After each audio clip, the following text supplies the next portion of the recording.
अकबर बादशाह सुबह अपनी शाही लीला में मस्त होकर जयबीर के संग बागहसीन की सैर पर निकले थे।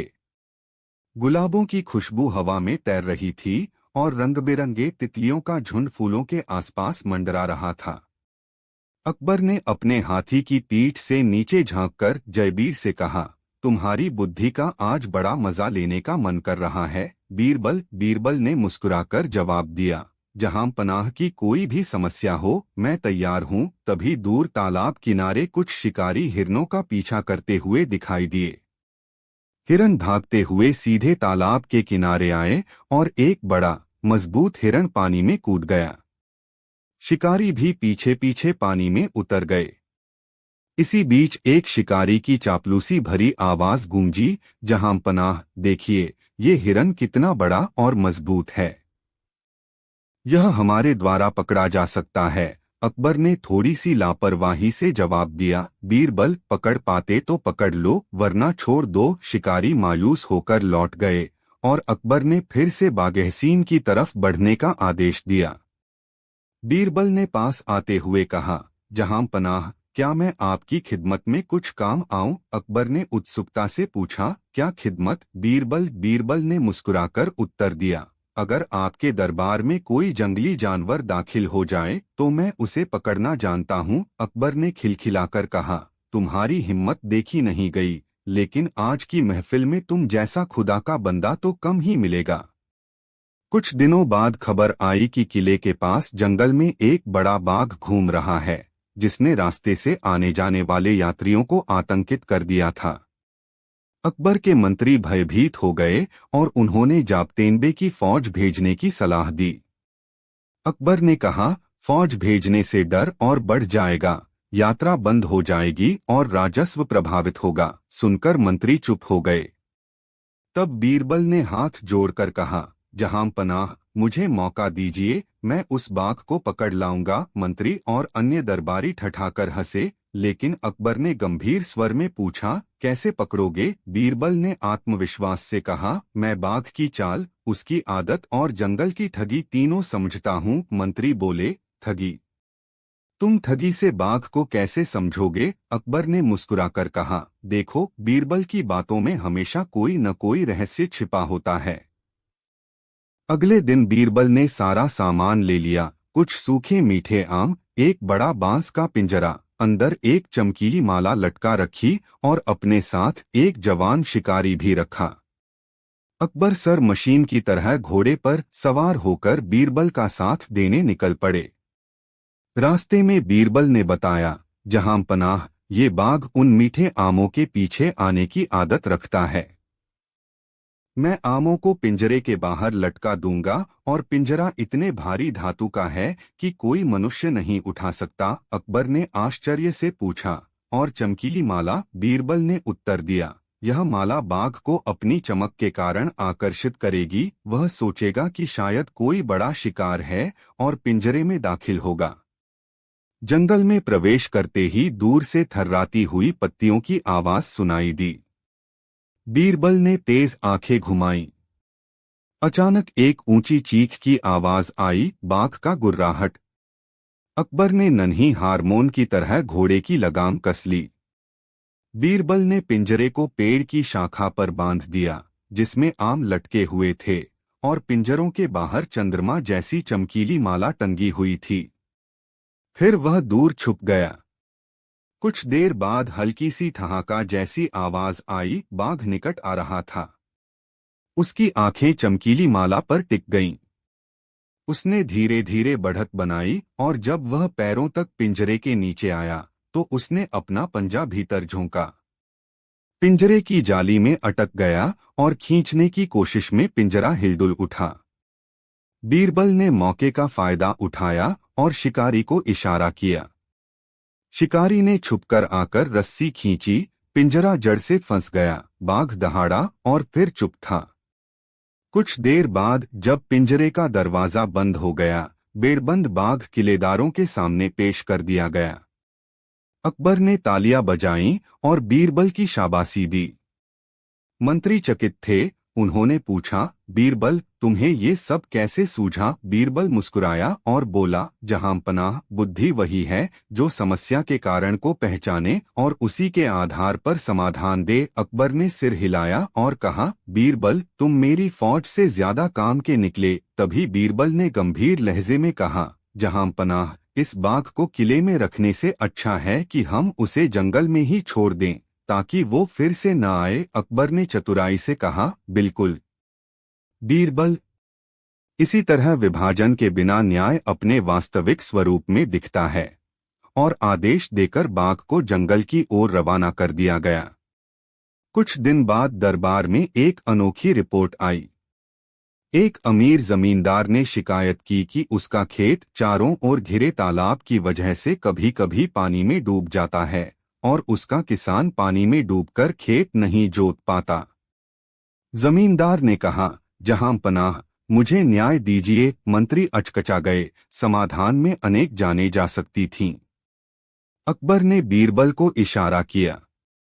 बीरबल ने पास जाकर जमींदार की ओर देखा और बोला, यदि खेत पानी में डूबता है तो हमें पहले तालाब का पानी खेतों से दूर ले जाना होगा। जमींदार ने पूछा, कैसे ले जाऊं? बीरबल मुस्कुराकर बोला, यदि तालाब की दीवारें थोड़ी ऊंची हों और उसमें एक नाला बनाया जाए जो पानी को निकलते हुए दूसरी दिशा में भेज दे तो खेत सूखा रहेगा। जमींदार ने थोड़े हट से पूछा, यह कार्य करने में खर्चा होगा? बीरबल ने विनम्रता से कहा, न्याय का मूल्य भला क्या हो सकता है? जमींदार को शक हुआ कि शायद बीरबल साधारण जल निकासी की बात कर रहा है, लेकिन जब नाला खोदकर पानी उल्टे दिशा में भेज दिया गया तब खेत छुटकारा पा गया और किसान हंसते हंसते अपनी हल चलाने बैठ गया।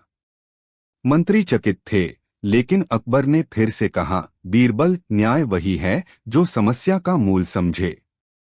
इन छोटे छोटे किस्सों के बीच अकबर का दरबार दिन-ब-दिन रंगीन होता गया।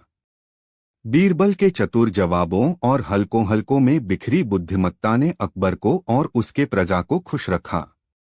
कभी किसी दरबारी ने चोरी की शिकायत की तो बीरबल ने एक खाली कोठरी में कालिख लगा दी और संभावित चोरों को आत्मचिंतन करने का मौका दिया, जिससे चोर खुद सामने आया।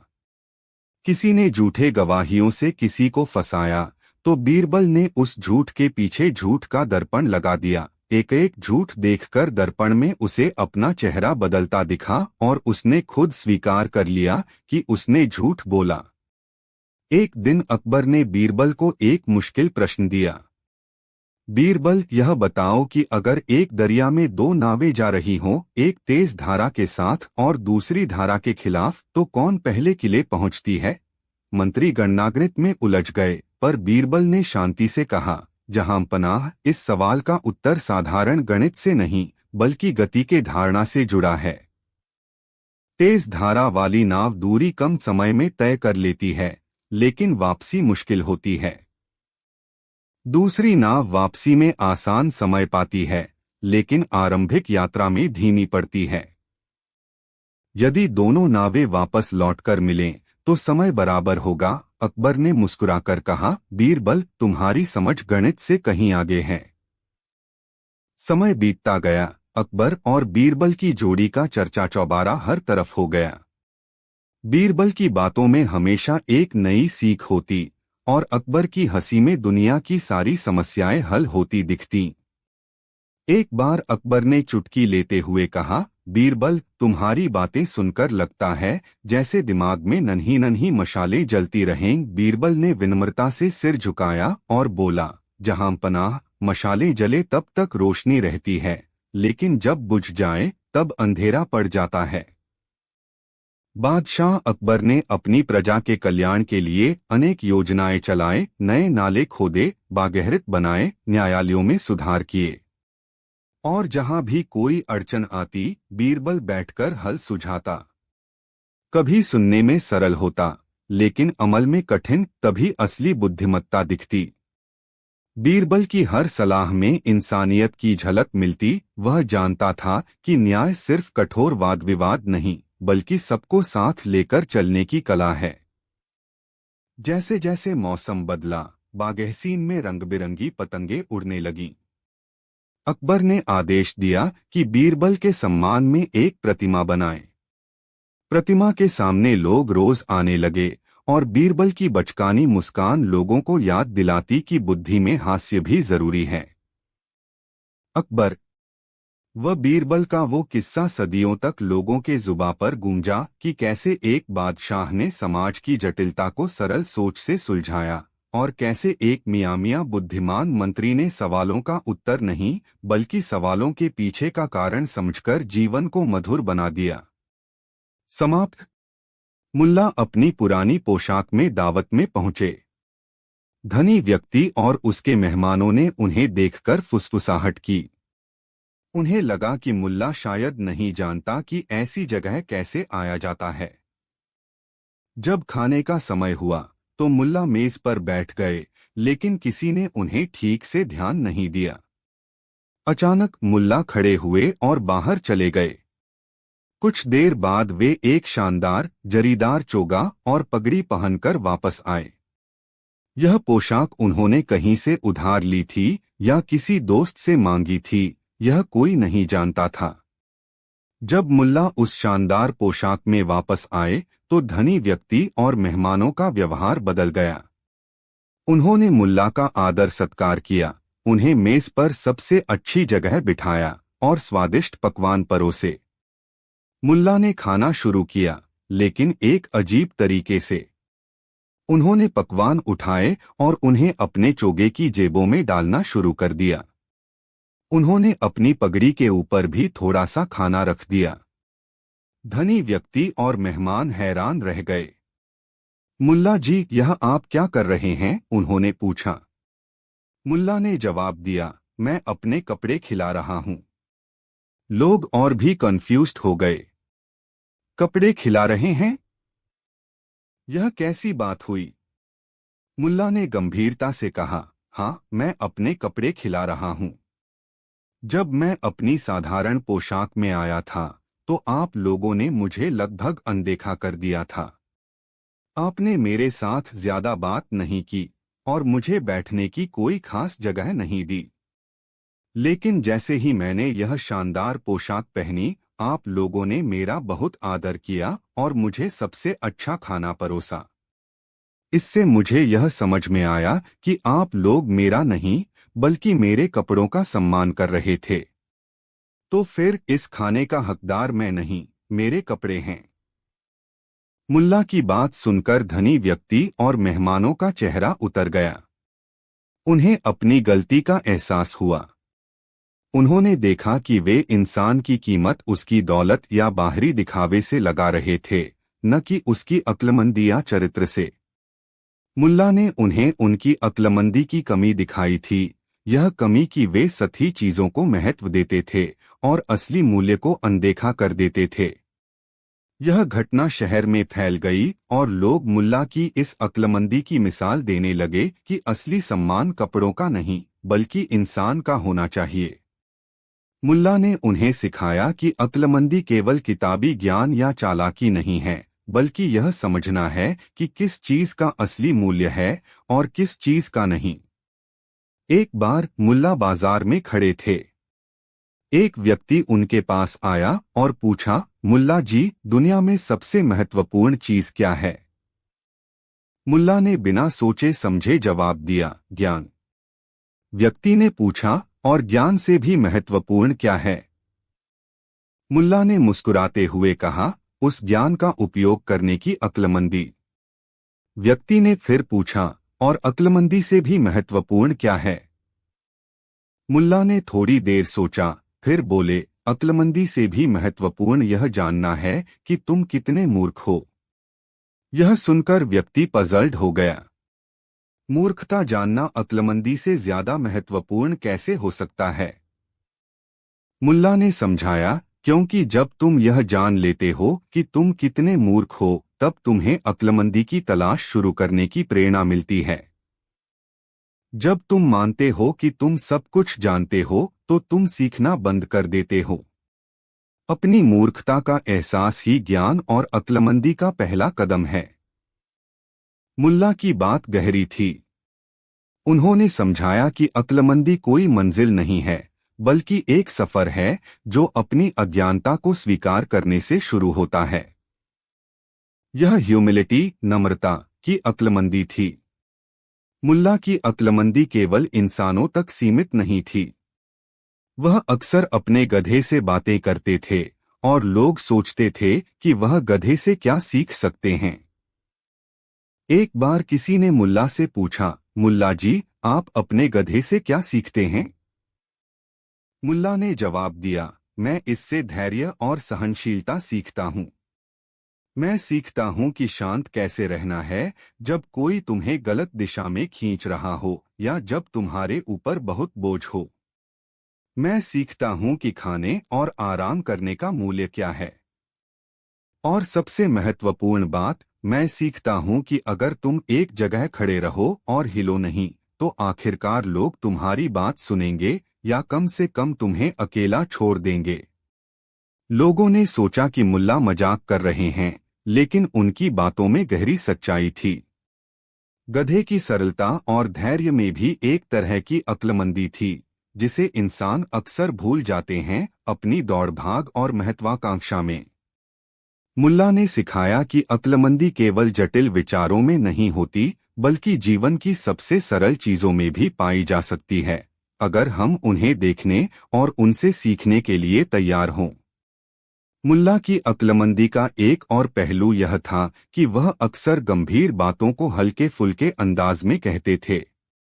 एक बार किसी ने उनसे पूछा, मुल्ला जी, सच और झूठ में कितनी दूरी है? मुल्ला ने अपनी उंगली अपने कान और अपनी आंख के बीच रखी।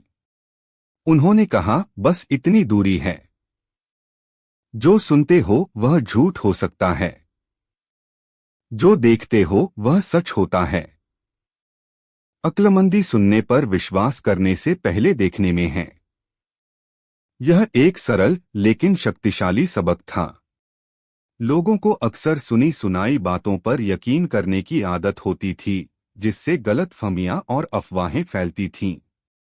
मुल्ला ने उन्हें सिखाया कि अक्लमंदी तथ्यों की जांच करने में है, अपनी आंखों से देखने में है। राज्य में एक बार चोरों का बड़ा आतंक हो गया।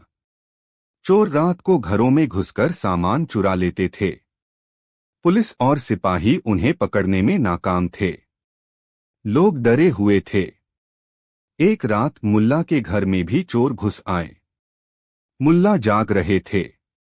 उन्होंने शोर सुना, लेकिन वे लेटे रहे और चोरों को अपना काम करने दिया। चोरों ने घर का सारा कीमती सामान इकट्ठा किया। जब वे जाने वाले थे, तो मुल्ला धीरे से उठे और चोरों के पीछे पीछे चलने लगे। चोरों ने देखा कि मुल्ला उनके पीछे आ रहे हैं। वे डर गए। एक चोर ने पूछा, मुल्ला जी, आप हमारे पीछे क्यों आ रहे हैं? क्या आप हमें पकड़वाना चाहते हैं? मुल्ला ने शांत भाव से कहा, नहीं, मैं तुम्हें पकड़वाने नहीं आ रहा हूं। मैं तो बस यह देखना चाहता हूं कि तुम अपना चुराया हुआ माल कहां छिपाते हो। कल दिन में मुझे भी चोरी करनी है और मुझे पता नहीं है कि चुराए हुए माल को कहां रखना चाहिए। चोर मुल्ला की बात सुनकर हक्के बक्के रह गए। यह कैसा आदमी था जो चोरी करने के बाद सामान छिपाने की जगह पूछ रहा था? मुल्ला की बात में एक अजीब सी सच्चाई और सरलता थी जिसने चोरों को सोचने पर मजबूर कर दिया।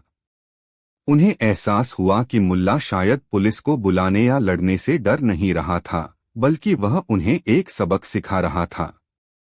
चोरों को मुल्ला की अक्लमंदी और निडरता या शायद पागलपन ने परेशान कर दिया। वे आपस में फुसफुसाए। उन्हें लगा कि इस आदमी के साथ कुछ अजीब है। शायद इसे लूटना सुरक्षित नहीं है। एक चोर ने कहा, मुल्ला जी, हमें माफ कर दीजिए। हम आपका सामान वापस रख देते हैं। मुल्ला ने कहा, कोई बात नहीं। लेकिन अगली बार जब तुम चोरी करने निकलो तो अच्छी तरह सोच लेना कि इस काम का अंजाम क्या हो सकता है। और सबसे जरूरी बात, यह सोच लेना कि तुम यह काम क्यों कर रहे हो। क्या यह वाकई इसके लायक है? चोरों ने मुल्ला का सारा सामान वापस रख दिया और वहां से भाग गए। उन्होंने उस रात किसी और घर में चोरी नहीं की। सुबह यह बात पूरे शहर में फैल गई कि मुल्ला ने चोरों को कैसे भगा दिया। लोगों ने मुल्ला की अक्लमंदी की तारीफ की। उसने सीधे टकराव की बजाय एक ऐसा रास्ता अपनाया जिससे चोरों को बिना पकड़े या लड़े ही उनका काम छोड़ना पड़ा। उसने उन्हें शारीरिक रूप से नहीं बल्कि मानसिक रूप से रोका। उसने उन्हें उनकी ही पसंद के परिणामों के बारे में सोचने पर मजबूर कर दिया। यह एक अलग तरह की अक्लमंदी थी, वह अक्लमंदी जो समस्या को जड़ से सुलझाने की कोशिश करती है, न कि केवल उसके लक्षणों से लड़ने की। मुल्ला की अक्लमंदी की एक और कहानी एक अहंकारी विद्वान से जुड़ी है। यह विद्वान दूर देश से आया था और उसे अपने ज्ञान पर बहुत घमंड था। वह हर किसी को बहस में हराना चाहता था। उसने शहर के सभी विद्वानों को चुनौती दी और उन्हें हरा दिया। अंत में उसने मुल्ला नसीरुद्दीन को चुनौती दी। उसने मुल्ला के बारे में सुना था, लेकिन उसे केवल एक मजाकिया आदमी मानता था, विद्वान नहीं। विद्वान और मुल्ला एक सार्वजनिक स्थान पर बहस के लिए बैठे। शहर के लोग बड़ी संख्या में इकट्ठा हुए। विद्वान ने ऊंचे ऊंचे शब्दों और जटिल सिद्धांतों में बात करना शुरू किया। वह मुल्ला को नीचा दिखाने की कोशिश कर रहा था। जब विद्वान बोल चुका तो मुल्ला की बारी आई। मुल्ला ने कोई जटिल बात नहीं की। उन्होंने केवल एक बहुत ही सरल कहानी सुनाई। उन्होंने एक ऐसे आदमी की कहानी सुनाई जो ज्ञान इकट्ठा करता रहा, किताबें पढ़ता रहा, लेकिन उसने कभी उस ज्ञान को अपने जीवन में उतारा नहीं। उसकी सारी जानकारी उसके दिमाग में बंद रही, जैसे एक तिजोरी में सोना बंद रहता है, जिसका उपयोग कभी नहीं होता। कहानी सुनाने के बाद मुल्ला ने विद्वान से पूछा, ऐ विद्वान, तुम्हारे सिर में कितना ज्ञान भरा है, इसका कोई अंत नहीं है। लेकिन क्या तुमने कभी सोचा है कि उस ज्ञान से तुम्हारा दिल कितना बड़ा हुआ है? क्या उस ज्ञान ने तुम्हें और मेहरबान और समझदार और विनम्र बनाया है? या उसने केवल तुम्हारे अहंकार को बढ़ाया है? विद्वान मुल्ला के सीधे सवाल से बौखला गया। वह जटिल तर्कों और सिद्धांतों से लड़ने आया था, न कि अपने चरित्र पर सवाल उठाए जाने के लिए। मुल्ला ने विद्वान के ज्ञान पर हमला नहीं किया, बल्कि उसके ज्ञान के उद्देश्य और उसके प्रभाव पर सवाल उठाया। मुल्ला ने समझाया कि असली अक्लमंदी ज्ञान इकट्ठा करने में नहीं है, बल्कि उस ज्ञान को अपने चरित्र और कर्मों में उतारने में है। वह ज्ञान क्या काम का जो इंसान को बेहतर इंसान न बनाए। विद्वान के पास मुल्ला की बात का कोई सीधा जवाब नहीं था। उसकी सारी पढ़ाई लिखाई उस एक सवाल के सामने फीकी पड़ गई। लोग मुल्ला की अक्लमंदी देखकर दंग रह गए। उन्होंने देखा कि मुल्ला ने विद्वान को बहस में नहीं हराया, बल्कि उसकी बहस का आधार ही हिला दिया।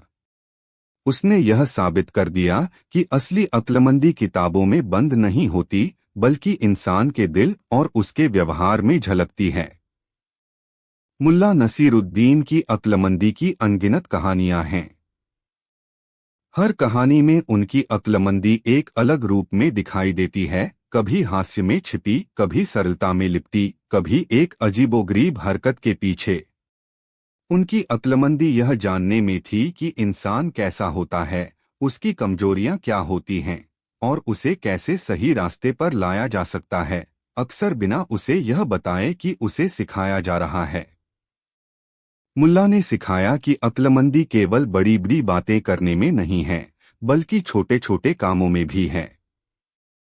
यह जानने में है कि कब बोलना है और कब चुप रहना है।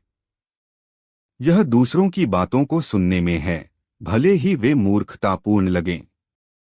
यह अपनी गलतियों से सीखने में है और दूसरों को भी सीखने का मौका देने में है।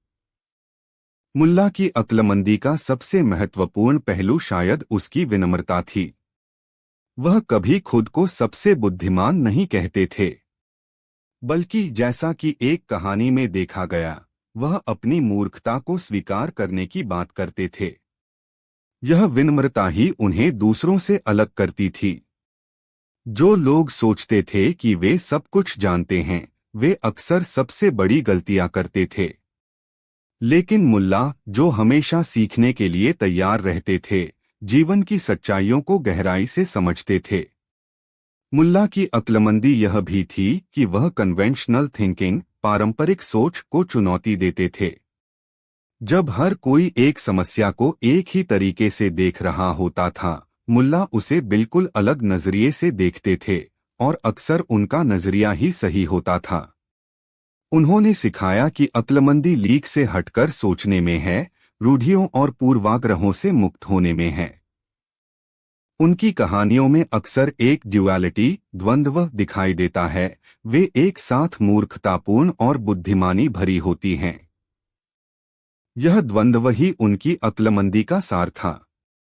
उन्होंने दिखाया कि दुनिया इतनी सीधी नहीं है जितनी दिखती है। कभी कभी जो चीज मूर्खतापूर्ण लगती है, उसमें गहरी सच्चाई छिपी होती है, और जो चीज बुद्धिमानी भरी लगती है, वह केवल दिखावा हो सकता है। मुल्ला नसीरुद्दीन ने कोई बड़ी किताब नहीं लिखी, कोई बड़ा साम्राज्य खड़ा नहीं किया, कोई विश्वविद्यालय स्थापित नहीं किया। लेकिन उन्होंने अपनी कहानियों और अपने जीवन के तरीके से लोगों को अक्लमंदी का मतलब सिखाया। उन्होंने सिखाया कि अक्लमंदी कोई ऐसी चीज नहीं है जो केवल विद्वानों या राजाओं के पास होती है। यह हर किसी के पास हो सकती है, अगर वह अपने दिल और दिमाग को खुला रखे, जीवन के अनुभवों से सीखे और सबसे महत्वपूर्ण बात, खुद को जानने की कोशिश करे, अपनी ताकत और कमजोरियों को समझे। मुल्ला की अक्लमंदी केवल समस्याओं को सुलझाने के बारे में नहीं थी। यह जीवन को समझने के बारे में थी। यह इंसान की फितरत को समझने के बारे में थी। यह खुश रहने, संतोष पाने और दूसरों के